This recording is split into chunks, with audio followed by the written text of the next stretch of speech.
And with Democratic Party Chair Mark Brewer, who is getting ready for his state convention. It'll be this weekend. Where and when? Saturday and Sunday at Cobo Center in Detroit. Is there any drama left in? After all, you had the sort of endorsement convention back in May. Well, we'll be deciding, among other things, our Supreme Court nominee or nominees.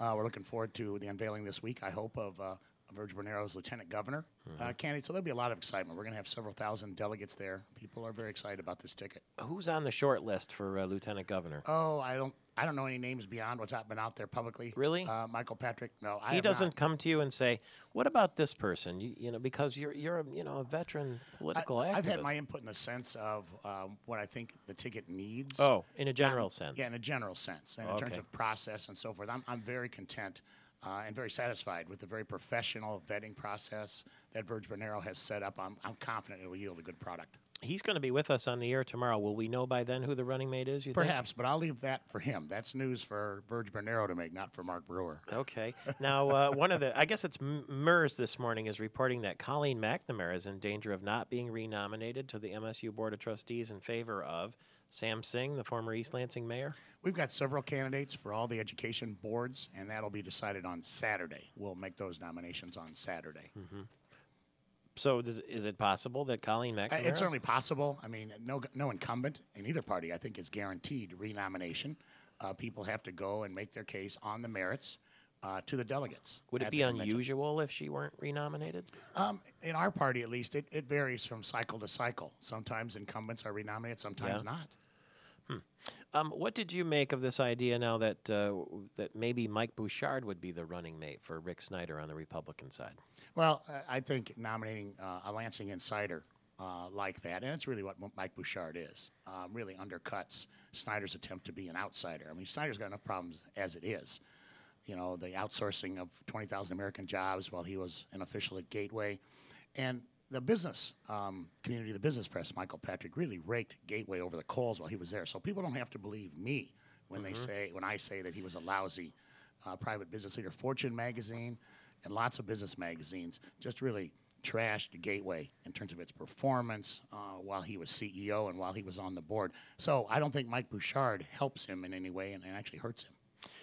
This Tea Party business that we're hearing now, they want to be on the ballot. They're trying to get on the ballot. It's going to court, I guess. Can you just sort of explain there's a fake Tea Party, and some people think the Democrats are behind it? We have nothing to do with it. I haven't been following it that closely. There's a pretty straightforward process in this state. In order to get on the ballot as a new party, I think you need somewhere between 35 and 40,000 signatures. We've got about half a dozen parties on the ballot in this state. It's quite easy to get on the ballot as a new party in this state. And I understand the Board of Canvassers deadlocked yesterday on whether there were sufficient signatures, so it'll end up in court, as most of these matters do. You may have heard Daniel Howes was on the program a little bit earlier. He has a column this morning about the race for governor. Ask whether emotionally charged diatribes about China and shipping jobs overseas, which didn't happen while Snyder was an executive of the Gateway Corporation, are relevant. He says it didn't happen while he was at Gateway. Is that true? Well, he was on the board of directors for virtually the entire time that company was in business. By the way, that company now, here's a testament to Rick Snyder. You know what that company is now? It is a brand name wholly owned by a Chinese company. That's what happened to that company under Rick Snyder's leadership. The outsourcing occurred of nearly 20,000 American jobs while he was on the board of directors. He was CEO twice. And I mentioned these business publications, Michael Patrick. Let me read a couple quotes. This is what Fortune magazine had to say about Gateway while Snyder was CEO, not on the board, while he was CEO.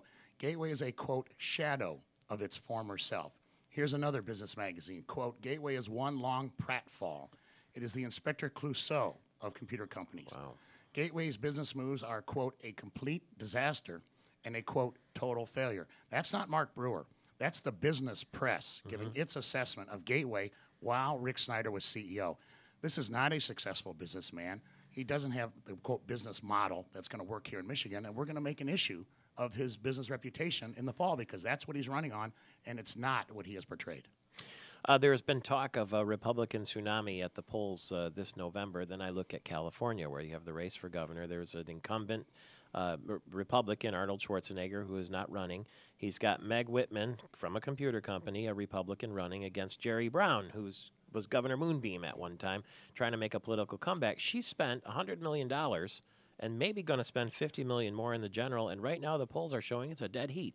Well, look, we've seen that here in Michigan. Dick DeVos spent $42 million, $35 million of it his own, and got pummeled by 16 or 17 points 4 years ago because he was a flawed messenger with a bad message. Same thing here with Rick Snyder. I mean, he substantially outspent his Republican opponents in the primary, managed to win there.